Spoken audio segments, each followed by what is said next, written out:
청년산부 여러분 안녕하세요.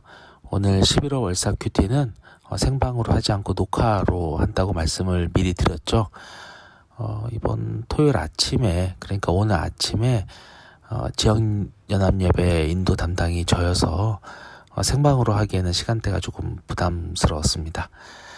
큐티에 대해서 한 번 더 말씀을 드리면 정말 제가 잔소리는 정말 싫어하지만 큐티에 있어서만큼은 정말 자주 하는 편이잖아요. 우리가 밥 먹는 것처럼 큐티도 습관이 되는 것이 되게 중요합니다. 그래서 길게 한 번에 할 때 굉장히 깊게 묵상하는 것도 중요하지만 정말 짧게라도 정해진 시간에 아침이면 더 좋고요. 그날의 말씀을 통해서 하나님과의 관계를 계속 이제 차곡차곡 쌓아갈 때 풍성한 하나님의 나라를 우리가 더 많이 경험할 수가 있어요. 그래서 큐티를 잊지 않고 매일 정해진 시간에 하는 것이 정말 중요합니다. 어제 금요 기도회 설교 누가 했는지 혹시 아십니까? 우리 교회의 이성진 강도사님이라고 청년 2부에서 이제 막 올라오신 분들은 아실 텐데요. 예전에 청년 2부 청년이셨죠. 이성진 강도사님이 이제 첫 설교를 하셨는데 제가 들으면서 참 마음에 감동이 많이 됐어요. 특히 이제 우리의 번아웃에 대해서 이야기를 하셨는데, 우리가 하나님 앞에서 번아웃이 온다고 느낄 때는요, 우리는 이렇게 생각하잖아요. 하나님의 일을 할 때, 하나님께서 맡겨주신 일을 할 때, 내 생활을 내가 원래 계획했던 일보다 더 일이 많아지니까 더 부담이 되고 우리가 쉽게 번아웃이 온다라고 생각을 하잖아요. 근데 그게 아니라는 거예요. 하나님께 오히려 하나님께 가까이 가지 않고 우리가 하나님으로부터 오히려 도망가고 하나님으로부터 멀어졌기 때문에 우리에게 번아웃이 오는 것이다라고 말씀하셨는데 참 많이 와닿았어요. 오히려 하나님과 가까워지고 또 하나님께 순종할 때 오히려 우리의 삶에 하나님의 주시는 그런 기쁨과 능력이 넘쳐날 것이다 라는 그런 말씀이었는데 요즘 저에게도 굉장히 힘을 주시는 말씀이었고 여러분들도 잘 기억하면 좋을 것 같아요. 하나님과 함께하는 것이 우리에게 복인 거죠. 이번 11월 큐티는 제가 여기 잠언은 쓰지 않았죠. 잠언 11장부터도 이제 계속해서 나가고 12월까지도 계속 잠언이 나가요. 끊어져서 나가고요. 이제 이번에는 11장부터 또 나가고 후반부에는 스바냐서를 잠깐 묵상하는 것으로 되어 있습니다. 그래서 잠언은 지난 10월 월삭 때 우리가 좀 봤고 이번에는 스바냐서를 함께 우리가 보면 좋을 것 같습니다. 스바냐가 누구인지를 먼저 좀 봐야 될 것 같아요. 스바냐가 사실은 많이 들어본 이름이 아니에요. 그래서 간단히 먼저 소개를 하면요. 스바냐는 남유다 선지자입니다. 남유다. 예레미야보다는 아주 조금 일찍 활동한 선지자고요. 예레미야하고도 약간 활동 시기가 조금 겹치기도 해요. 예레미야의 젊은 시절하고요. 그리고 그보다 한참 전에 있었던 이사야 선지자의 그 이사야서의 영향을 꽤 많이 받았고요. 그래서 이사야로부터는 영향을 받았고 예레미야 선지자에게는 좀 영향을 준 선지자다라고 이렇게 생각하시면 좋을 것 같습니다. 그래서 1장 1절을 보시면 제가 읽어볼게요. 아몬의 아들 유다 왕 요시야의 시대에 스바냐에게 임한 여호와의 말씀이라. 스바냐는 히스기야의 현손이요 아마랴의 증손이요 그다랴의 손자요 구시의 아들이었더라. 그러니까 히스기야 왕의 4대손이라고 보시면 됩니다. 히스기야 왕이 어떤 사람이었냐면 남유다도 이제 북이스라엘과 마찬가지로 악한 왕들이 계속 이어지던 그런 시절에 그래도 하나님의 말씀대로 살아가려고 노력했던 몇 안 되는 왕들 중에 하나죠. 잠깐 제가 여기 펴볼게요. 북이스라엘과 남유다의 계보를 보시면요. 북이스라엘이 딱 이 히스기야 왕 시절에 이제 아수르에게 망했죠. 멸망을 했습니다. 그리고 이제 남유다도 아수르에 의해서 뭐 멸망하느냐 마느냐 아주 절체절명의 위기의 순간에 이 히스기야 왕이 이제 재위하고 있던 시기였습니다. 근데 당연히 이제 이 아수르가 남유다까지도 쳐들어왔는데 하나님께서 이스라엘을 구원해 주십니다. 밤 사이에 이게 뭐라 그러죠? 예루살렘을 포위하고 있던 아수르 군인들이 뭐 거의 몰살 당하는 일이 생기죠. 그리고 뭐 어쨌든 뭐 병을 고쳐 달라고 하나님께 기도해서 그 기도의 응답을 받았던 사람으로도 유명하고요. 뭐 잘못한 것들도 있죠. 그것 때문에 나중에 바벨론에 그것 때문은 아니지만 바벨론에 의해서 멸망될 것을 좀 하나님으로부터 말씀을 받기도 했던, 그러니까 잘못한 것들도 있었지만 기본적으로 하나님을 잘 섬기는 왕이었습니다. 다시 여기 돌아오면요. 스바냐가 누구인가를 다시 한번 보면은 남유다의 선지자하고 히스기야 왕의 4대 손이고 어느 시대에 활동했냐면요. 아까 제가 이게 족보에서 봤을 때 다시 족보로 볼까요? 보면 히스기야 왕보다 좀 내려가면은 요시야 왕에 제가 또 동그라미 쳐놨죠. 이때 이제 활동했던 선지자입니다. 요시야 왕 역시도 하나님을 잘 섬기는 왕이었어요. 그리고 이 히스기야 왕의 왕족이었기 때문에 스바냐도 굉장히 사실은 정치적으로나 뭐 이런 쪽으로 권력이 어느 정도는 뭐 있는 사람이었을 것 같아요. 예전에는 왕의 왕족들이 선지자인 경우가 되게 많았어요. 다윗 때도 아마 나단 선지자가 굉장히 왕족이었죠. 이런 것들 이제 보면 알 수 있습니다. 어쨌든 히스기야 왕족인데 같은 왕족이지만 스바냐는 선지자로 또 요시야는 왕으로 이제 통치를 하고 있었고요. 요시야 왕도 굉장히 하나님을 잘 섬기는 왕이었다고 그랬죠. 무엇보다 이제 이스라엘의 종교 개혁을 잘 했던 인물입니다. 그래서 우상들을 다 부수고 하나님께로만 돌아가야 된다라고 했던 이 왕이었고요. 근데 이제 중요한 사건이 하나 터지죠. 요시야 왕이 재위하고 있을 때 원래는 이때까지만 해도 모세의 책이 4권이라고 믿었거든요. 창세기, 출애굽기, 레위기, 민수기까지. 그런데 이 요시야 왕 때 성전을 청소하다가 제 5권이라고 하죠. 신명기, 새로운 이제 명령이라고 봐야 될까요? 신명기서를 발견해요. 그러니까 새로운 모세의 책을 발견을 하게 됩니다. 그래서 뭐 이것 때문에 뭐 성경을 비판하는 사람들은 뭐 그때 뭐 조작된 책이 아니냐 이렇게 얘기하는데 그렇지 않습니다. 신명기책은 정말로 그 당시에 발견된 책이었고요. 당연히 스바냐가 활동하던 시기에 이 신명기서가 발견이 되었으니까 기록 목적으로 넘어가고요. 활동한 시기에 신명기서가 발견됐으니까 이제 어떻겠어요? 당연히 당시에 종교 지도자들이나 학자들이나 이런 사람들이 다 달라붙어서 읽어보고 또 연구했겠죠. 스바냐도 마찬가지였을 거예요. 그래서 이 스바냐서도 그러니까 스바냐도 이스라엘 백성들이 하나님의 말씀을 잘 지키고 있는지 여부를 그러니까 율법에 대해서도 굉장히 고찰을 많이 했고요. 그래서 특히 이제 신명기 28장의 내용이 굉장히 많이 언급이 돼요. 신명기 28장이 뭐냐면 모세와의 언약, 그러니까 이전에 출애굽기에도 이미 나온 내용입니다. 그거에 대해서 조금 더 구체적으로 나온 내용이거든요. 하나님의 말씀에 순종하면 복을 받고 또 불순종하면 저주를 받는 것. 그래서 온 백성이 다 흩어질 거라는 그런 하나님의 언약의 말씀을 잘 풀어주고 있는 말씀이 이 신명기 28장이거든요. 한번 28장을 제가 좀 찾아볼게요. 신명기 28장을 제가 찾아서 좀 읽어드리는 게 좋을 것 같습니다. 신명기 28장의 앞부분 1절부터 19절까지는 순종하였을 때의 축복을 잘 나타내주고요. 20절부터가 불순종하였을 때의 저주의 이야기거든요. 제가 잠깐 읽어드리면요. 20절부터 읽어드리면 내가 악을 행하여 그를 잊었으므로 내 손으로 하는 모든 일에 여호와께서 저주와 혼란과 책망을 내리사 망하며 속히 파멸하게 하실 것이며 여호와께서 내 몸에 연병이 들게 하사 내가 들어가 차지할 땅에서 마침내 너를 멸하실 것이며 여호와께서 폐병과 열병과 염증과 학증 쭉 나옵니다. 그렇죠? 이렇게 하나님께서 하나님의 저주에 대해서 이야기를 하는데 조금 더 구체적으로 잘 나와 있는 게 63절부터 보시면요. 28장 63절과 64절을 보시면요.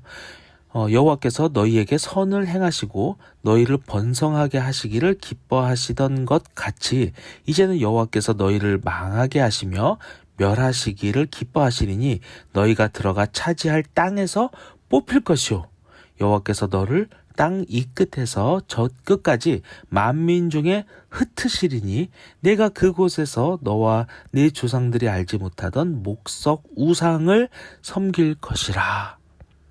예, 그러니까 지금 저주의 말씀은 하나님을 떠나 살았을 때의 말씀인데 하나님께서 세상에 흩뿌려 버리시겠다라는 것도 이 언약의 일부였던 것입니다. 그래서 스바냐서는 이 신명기 28장에 근거해서 여호와 하나님의 심판의 날을 선포하는 것이 주된 내용이에요. 그거를 여호와의 날이라고 이제 표현을 하는데요. 이스라엘 백성들이 하나님 앞에 죄를 지었고 그래서 이제 모세와의 언약에 따라서 하나님께서 자기 백성들을 심판하신다는 겁니다. 그런데 좀 잘 봐야 되는 게 이 심판이 예루살렘과 이스라엘에만 그치지가 않아요. 유다에만 그치지 않고 하나님은 이스라엘 백성들의 하나님뿐만 아니라 온 세상의 주인이신 하나님이시잖아요. 온 세상의 하나님이시잖아요. 그래서 다른 나라들도 다를 게 없어요. 이스라엘뿐만 아니라 온 세상이 하나님을 알지 못하고 죄에 빠졌기 때문에 온 나라 백성들과 그 나라들이 다 심판을 받을 것이라는 것으로 내용이 이어집니다. 예, 그래서 그 내용을 분석한 표를 이 다음에 잠깐 볼게요. 자, 표를 보세요. 아까 말씀드렸다시피 1절에서 스바냐가 누구인지를 설명을 해주고 히스기야 왕의 4대손이다라고 정체를 정확하게 밝혀주고요. 바로 2절부터 뭐가 나오냐면 진멸하리라 심판을 선포를 하는 거예요. 와, 굉장히 이 심판을 이야기하기 위해서 이 책을 쓴 것이라는 것을 바로 우리가 알 수 있죠. 그런데 이 심판을 표현한 것이 되게 흥미롭습니다. 1장과 특히 이제 거의 1장이죠. 에 나와 있는 이제 심판들을 표현한 것이 굉장히 흥미로운데 조금 이따가 뒤에서 이거 다음 장에서 설명을 할게요. 뭐냐면 하나님께서 예전에 하셨던 언약들을 가져와서 그 언약들을 기초로 여호와의 날을 묘사를 하거든요. 이제 조금 이따 보고요. 자, 2장부터 보시면은, 그러니까 이제 1장에 대해서는 심판 그리고 여호와의 날에 대해서 이야기가 나오고요. 그리고 2장 세 번째 칸을 보세요. 2장을 보시면은 이스라엘 백성들을 향한 심판에서 이제는 이방과 열방에 대한 심판까지도 이어지는 것을 볼 수가 있어요.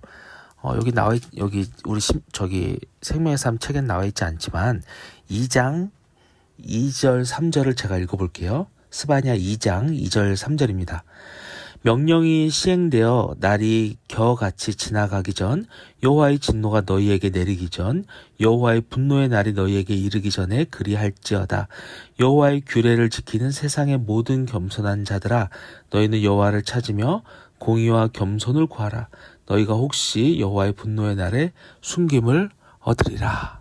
네, 온 세상으로까지 다 향하고 있죠. 3장 8절에 좀 더 구체적으로 나온 것 같아요. 3장 8절도 읽어볼게요. 나 여호와가 말하노라. 그러므로 내가 일어나 벌할 날까지 너희는 나를 기다리라. 내가 뜻을 정하고 나의 분노와 모든 진노를 쏟으려고 여러 나라를 소집하며 왕국들을 모으리라. 온 땅이 나의 질투의 불에 소멸되리라. 뭐예요? 온 땅이, 온 나라가 다 하나님을 섬기지 않은 죄로 인해서 다 멸망할 것이다. 온 세상이 다 죽음이 임할 것이다. 라는 것을 예언을 하고 있는 거예요. 자, 그런데 이렇게 세상을 심판하시고 진노의 모습을 보이시는 하나님께서 별안간 다시 돌이키십니다.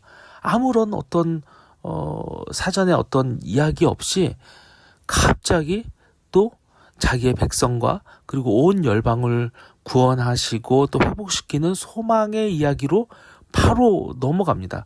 3장 8절까지는 심판이면요, 3장 9절부터는 뭐예요? 회복에 대한 이야기, 다시 열방이 정화되는 이야기를 해주고 계세요. 그래서 이렇게 4단계로 여러분들이 이 스바냐를 기억하시면 될 것 같아요. 서론 부분, 그 다음에 여호와의 날에 대해서 구체적으로 1장에 대해서 이야기를 해주고, 1장에서 이야기를 해주고요. 그 다음에 그것이 열방까지도 다 심판의 이야기를 해주고요. 2장과 3장 8절까지 해서요. 그리고 마지막 3장 9절부터 마지막 20절까지는 종말론적인 전망이죠. 하나님께서 온 세상을 다 회복시키실 것, 하나님의 심판이 완성될 것, 하나님의 구원이 완성될 것에 대해서 이야기를 해주십니다. 자, 그리고 아까 전에 제가 이제 여호와의 날에 대해서 스바냐서가 예전에 하나님과의 옛 언약들을 가지고 설명을 해준다고 이야기를 했잖아요. 여기를 잠깐, 이 부분을 잠깐 이야기를 할 텐데요. 자, 다음 장으로 넘어가서 보면은 스바냐서에 기록된 여호와의 날에 대하여라고 제가 제목을 붙였는데요. 옛 언약들과의 연관성들, 그러니까 연관지어서 하나님의 심판을 이야기를 해줍니다. 그래서 노아와 맺은 언약을 창세기 6장에 나왔던 노아와 맺은 언약을 가지고도 하고요. 아브라함과 맺은 언약을 가지고도 하고요. 또 모세와 맺은 언약을 가지고도 합니다. 잠깐 찾아보시면요. 창세기 6장 7절을 제가 읽어볼게요. 창세기 6장 7절입니다. 예, 보면은 하나님께서 노아에게 이렇게 약속을 하셨죠. 이르시되 내가 창조한 사람을 내가 지면에서 쓸어버리되 사람으로부터 가축과 기는 것과 공중의 새까지 그리하리니 이는 내가 그것을 지었음을 한탄함이니라 하시니라. 그런데 이러한 모습을 스바냐서에서도 다시 한번 이야기를 하고 있는 것입니다. 1장 2절에서 스바냐서 1장 2절 3절을 보세요. 여호와께서 이르시되 내가 땅 위에서 모든 것을 진멸하리라. 내가 사람과 짐승을 진멸하고 공중의 새와 바다의 고기와 거치게 하는 것과 악인들을 아울러 진멸할 것이라. 내가 사람을 땅 위에서 멸절하리라. 나 여호와의 말이니라. 그러니까 이게 언약이라고 해서 그렇지만 오세화했었던 그 말씀들이 여기서도 또 한 번 더 반복이 되는 것을 알 수 있고요. 그리고 아브라함과 맺었던 언약은 좀 특이합니다. 창세기 15장 9절에서 11절을 제가 읽어드릴게요. 창세기 15장 9절에서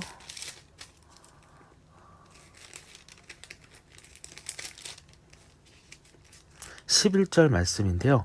요거 8절부터 보면 더 좋을 것 같아요. 자, 아브라함이 이렇게 하나님께서 가나안 땅을 약속하셨을 때 아브라함이 이렇게 묻습니다. 그가 이르되 주 여호와여 내가 이 땅을 소유로 받을 것을 무엇으로 알리이까? 저한테 좀 어떤 표시 좀 주세요. 내가 이 땅을 얻게 될지 어떻게 알습니까? 라고 하는데 하나님께서 이렇게 말씀을 하세요. 9절을 보시면 여호와께서 그에게 이르시되 나를 위하여 3년 된 암소와 3년 된 암염소와 3년 된 순양과 산비둘기와 집비둘기 새끼를 가져올지니라. 아브라함이 그 모든 것을 가져다가 그 중간을 쪼개고 그 쪼갠 것을 마주 대하여 놓고 그 새는 쪼개지 아니하였으며 솔개가 그 사체 위에 내릴 때에는 아브라함이 쫓았더라 라고 이야기하는데요. 이것이 연관된 것이 뭐냐면 스바냐 1장 7절 말씀입니다. 자, 이것도 제가 읽을게요. 주 여호와 앞에서 잠잠할지어다. 이는 여호와의 날이 가까웠으므로 여호와께서 희생을 준비하고 그가 청한 자들을 구별하였음이니라. 이게 무슨 말이냐면요. 아까 전에 창세기에서 아브라함이 하나님께 그 땅에 대해서 이야기를 할 때 하나님께서 희생 제물들을 준비하라고 하셨잖아요. 그러니까 희생 제물들이 아브라함이 준비를 하긴 했지만 하나님께서 그와 아브라함 사이에 준비해 주신 그 희생 제물을 의미하고요. 그 다음에 거기에 중간에서 계속 이 하나님과 아브라함 사이에 그 희생제물 사이에 계속 방해를 하면서 그것을 호시탐탐 노리는 자들이 뭐였습니까? 솔개였잖아요. 이제 그 솔개들을 아브라함이 계속해서 쫓아내야만 했던 것, 청한 자를 구별하시는 것을 이야기를 하는 것이거든요. 그래서 하나님께서 희생을 준비하시고 그 청한 자들을 구별하시는 거예요. 솔개는 오지 말아야 하고요. 오직 하나님의 백성들만 와야 하는 것, 하나님의 백성들만 있어야 하는 것, 이것이 어떤 여호와의 날에 대해서 이야기를 해주고 있는 것과 우리가 연관지어서 볼 수 있고요. 그 다음에 마지막으로 모세와 맺었던 언약도 연관이 있습니다. 이번에는 스바냐서부터 먼저 보고 갈까요? 1장 15절 16절을 보면요. 그날은 분노의 날이요 환난과 고통의 날이요 황폐와 패망의 날이요 캄캄하고 어두운 날이요 구름과 흑암의 날이요 나팔을 불어 견고하며 견고한 성읍들을 치매 높은 망대를 치는 날이로다. 흑암과 어둠과 구름과 또 나팔과 견고한 성읍에 대한 이야기가 나오는데요. 이것도 우리 출애굽기 20장을 보시면요. 20장 21절을 제가 읽어보겠습니다. 백성은 멀리 서 있고 모세는 하나님이 계신 흑암으로 가까이 가니라. 자, 그러니까 우리는 이렇게 알 수가 있어요. 여호와의 날에는 모세와 언약을 맺었을 때처럼 하나님께서는 흑암에도 계실 수 있는 하나님이신 거예요. 진노를 우리에게 품으실 수 있는 분이신 거죠. 악에 대해서 정말 악에 대해서 진노의 표현을 하실 수 있는 분이시고요. 자, 그런 하나님이 우리를 어떻게 하셨냐면 이스라엘 백성, 자기 백성들을 구별하여서 세우셨다는 것이죠. 근데 그것에 대해서 그들이 그것을 거부하였을 때 하나님께서 자기 사람들, 자기의 백성들, 자기의 사랑하는 사람들을 세우셨을 때 그것을 그들이 거부하였고요. 마지막에 노아와 맺은 언약을 통해서 우리가 알 수 있는 것은 뭐예요? 하나님께서 이제는 다른 이 가라지들과 함께 다 이 세상을 전멸해 버리시겠다는, 이 세상을 다 이제 심판하시겠다는 이야기를 우리가 볼 수가 있는 것입니다. 여호와의 날은 하나님께 구별된 자들과 그렇지 않은 자들 모두를 다 지면에서 쓸어버리시겠다라는 이 심판의 날에 대해서 이야기를 한 그것에 대해서 묵시를 한 것이다라고 볼 수가 있습니다. 그리고 이제 마지막 우리에 나와 있는 3장 14절에서 20절에 나와 있는 이제 회복의 말씀, 소망의 말씀에 대해서 우리가 잠깐 이야기를 합니다. 자, 스바냐서의 마지막 부분은 회복에 대한 말씀이죠. 그러니까 이런 거예요. 그럼에도 불구하고라는 하나님의 사랑이 결국은 이 심판과 저주를 넘어서 우리를 회복시킨다라는 것입니다. 이 땅에 우리 모든 인간들이 다 타락했어. 다. 지금 여기 우리가 앞에서 보지 않았어요? 노아의 때처럼 다 타락했고 하나님 앞에 다 나가지 못합니다. 우리에게 남은 것은 죽음이고 심판이고 진노였고요. 소망이 없습니다. 흑암 속에서 우리는 그 어떠한 것도 기대하지 못하고 죽어갈 운명이에요. 그러니까 이 스바냐서도 잘 보면요. 이 유대인들도 이 스바냐서를 가지고 지금까지도 보고 있잖아요.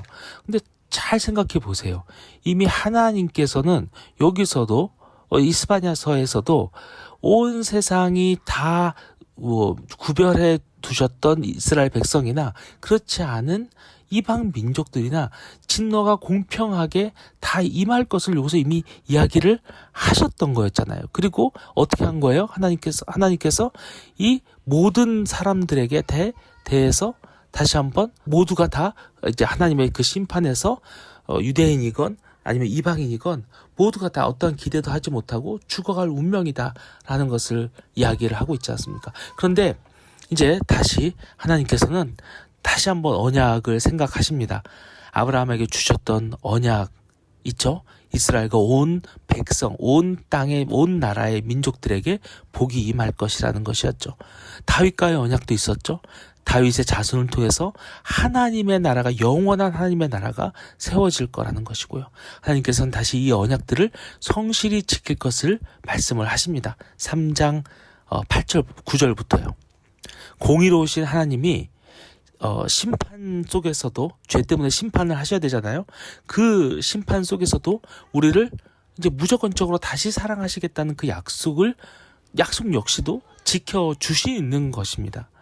아까 말씀드렸다시피 이 사랑의 약속은 유다 민족만을 위한 게 이제 아니에요. 심판에서 이미 이 두 이방 민족이건 유다 민족이건 모두가 다 이 심판의 때에 서 있다는 것을 이 스바냐가 이야기를 하고 있어요. 3장 9절을 다시 한번 보시면요. 이렇습니다. 그때 내가 여러 백성의 입술을 깨끗하게 하여 그들이 다 여호와의 이름을 부르며 한 가지로 나를 섬기게 하리니. 너무 멋진 말씀 아니십니까? 아닙니까? 지금 유다 민족만을 깨끗게 하시겠다고 하셨나요? 아니에요. 온 세상의 사람들의 입술을 다 정화시키겠다고 하셨잖아요. 온 세상을 다 정화시키고 구원하실 하나님의 계획을 다시 한번 말씀해 주고 계시는 겁니다. 그리고 나서 하나님은 3장 17절 말씀을 우리에게 남겨주세요. 스바냐서에서 가장 유명한 말씀이에요. 찬양도 있죠. 보통 구약의 요한복음 3장 16절이라고 하죠. 제가 읽을 테니까 여러분들도 이거 읽을 때 같이 한번 읽어주시면 좋겠습니다. 스바냐 3장 17절입니다. 너희 하나님 여호와가 너희 가운데에 계시니 그는 구원을 베푸실 전능자이시라. 그가 너로 말미암아 기쁨을 이기지 못하시며 너를 잠잠히 사랑하시며 너로 말미암아 즐거이 부르며 기뻐하시리라 하리라. 아멘이죠. 그러니까 먼저 뭐라고 하세요? 그는 구원을 베푸실 전능자라고 하시잖아요. 그러니까 죄에 대한 심판 중에서 우리에게 구원을 베풀어 주실 수 있는 전능자시라는 거예요. 뭐든지 하실 수 있는 분이시라는 거예요. 근데 그분이 뭐예요? 나를 사랑하신대요. 나를. 어떻게 사랑하세요? 기쁨을 이기지 못할 정도로 사랑하신다는 거예요. 우리의 행실이 악하고 하나님을 떠난 상태지만 하나님께서 우리를 지으신 하나님은 우리를 바라보시면서 어쩔 줄 모를 정도로 사랑하신다는 거예요. 그래서 어때요? 진짜 너무나 믿고 너무나 그가 죽어야 마땅함에도 불구하고 이분이 반드시 자기 백성을 구원하시겠다는 거예요. 그냥 본인이 언약을 다 지키시겠다는 겁니다. 그리고 우리가 알다시피 이 스바냐의 예언도 이루어지는 거죠. 하나님은 결국에 독생자 예수를 이 땅에 보내셨고 하나님 자신이 이 땅에 내려오신 거죠. 그래서 자신이 우리의 죄의 문제를 직접 해결해 주셨고 아까 3장 8절, 9절의 말씀을 이루어 주시죠. 우리는 그 피로 인해서 이제 어떻게 돼요? 정결케 되죠. 정결하게 우리의 입술을 깨끗게 하시죠. 그래서 그를 믿는 자마다 그가 하신 일을 입술로 고백하는 자마다 그의 백성이 되어서 그의 나라에서 영원한 기쁨 속에서 살아갈 수 있게 되는 것입니다. 자, 여러분 어떠신가요? 스바냐 역시 다른 선지서들처럼 결국은 하나님의 사랑이 답이라고 이야기를 합니다. 3장 8절까지 하나님의 심판이 나오고 3장 9절부터 갑자기 하나님의 회복과 구원의 메시지가 이어지고 있는데 그 가운데 우리의 어떤 회개의 조건은 있지 않아요. 우리가 당연히 회개를 해야 하지만 그것이 조건이 아니라는 거예요. 정말로 당황스러울 정도로 하나님께서는 갑자기 태세 전환하시죠. 우리를 사랑하시며 우리를 구원하시겠다고 하는 거예요. 그거는 이거를 의미하는 거예요. 우리가 어떻든지 간에 아직도 주님을 찾지 못하고 여전히 나를 위해서 살고 하나님을 의심하고 세상의 유혹에 빠져 있을지라도 하나님은 반드시 나를 사랑하시고 나를 도우시며 나를 자녀 삼으시겠다는 것입니다. 여러분, 우리는 강건적인 사랑에 붙들려 있는 존재예요.